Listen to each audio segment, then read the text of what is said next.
Welcome to Amaka Intellectual Factory, where I host podcasts and many other interesting stuff.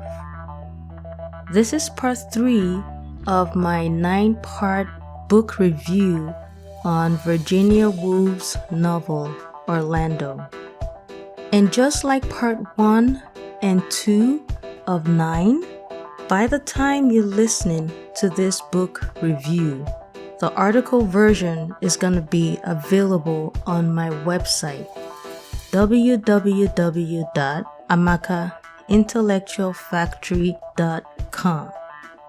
So, without further ado, let's delve right into it.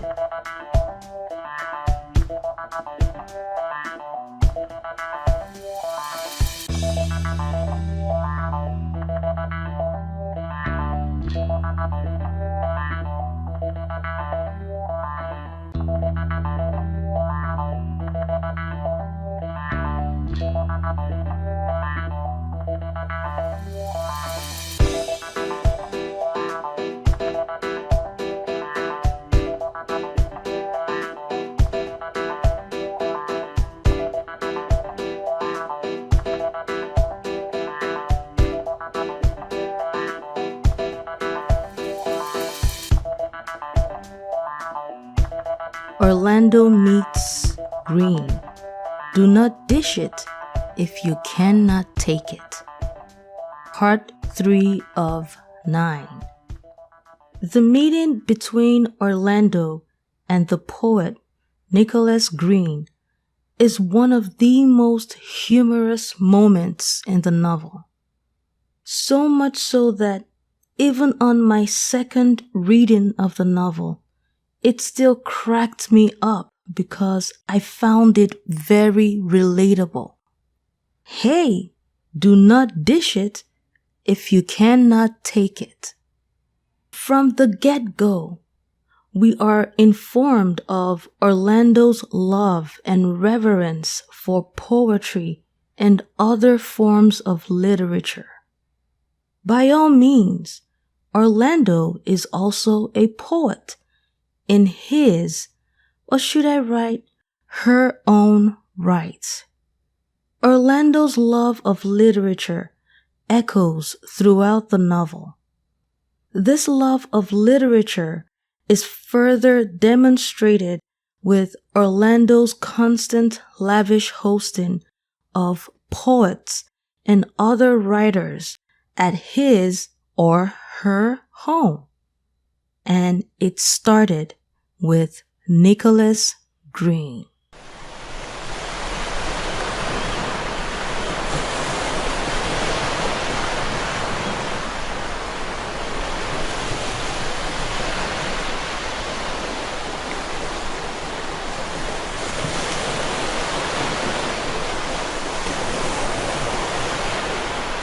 It was Orlando who reached out to Nicholas Greene.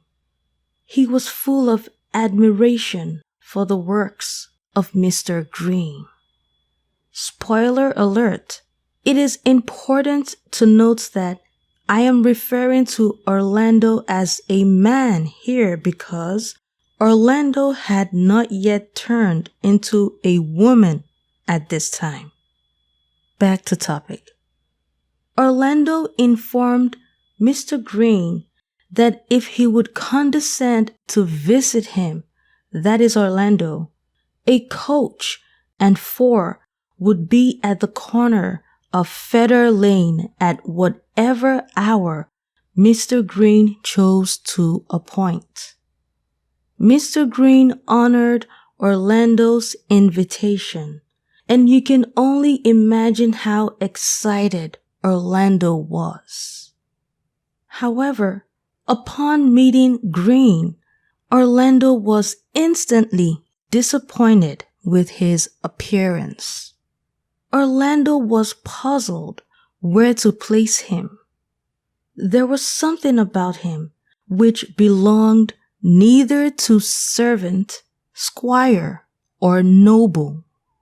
And throughout their interaction, Orlando found one reason or the other to criticize Greene in his mind.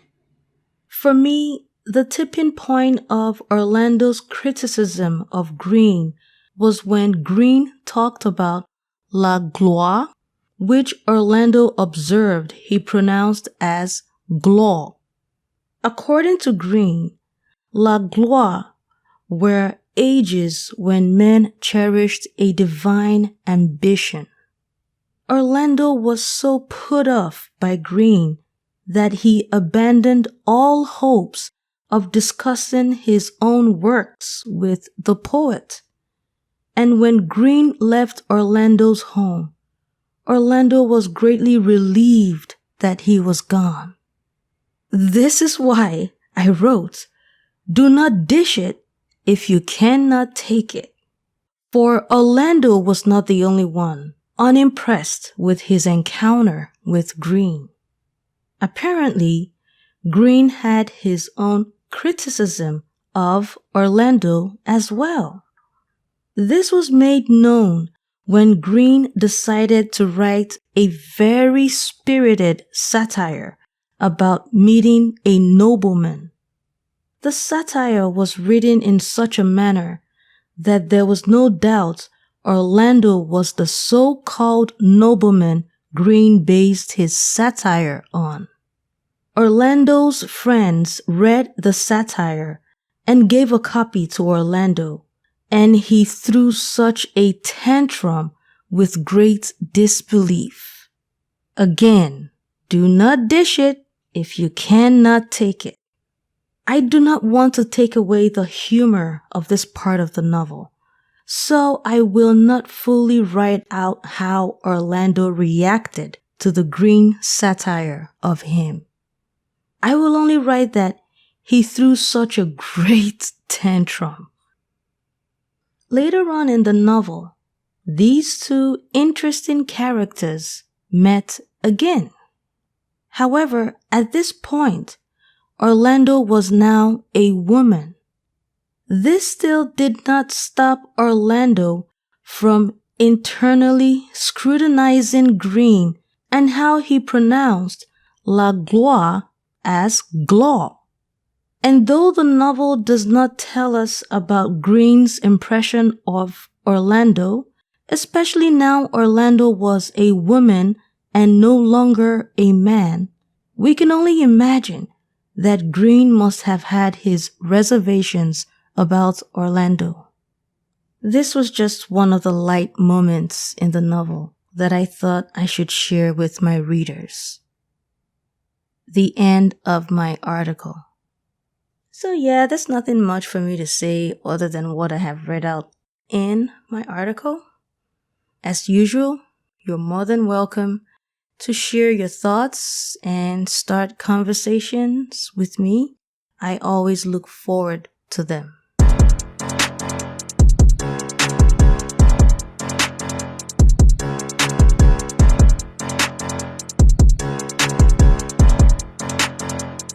Well, that's all I have to say for now. Until next time, take care of your lovely selves. And remember, life is beautiful and worth living.